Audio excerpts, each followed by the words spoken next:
titignan po ng COMELEC na disqualify ang mga kandidatong hindi dadalo sa mga debate. Oy, suportado natin COMELEC dyan. Correct.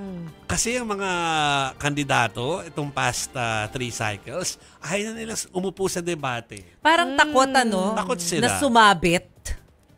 Samantalang, ano ba naman, kailangan mo naman ipakita sa madla kung ano ang worth mo o kaya kung ano yung ano mo, kung ano yung kagalingan mo. At kung accountability. kung ano yung gusto mong gawin. Oo, kung ano yung gusto mong gawin, mga binitawan mong salita. So, meron kang accountability. Correct. Alam ng mga mamboboto kung ano yung plataforma mo, Yes. ang kaya mong ibigay.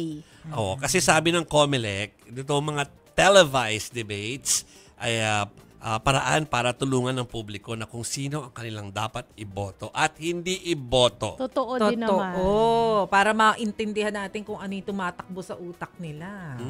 Especially the plataforma at saka yung mga plano nilang panukala, importante yan.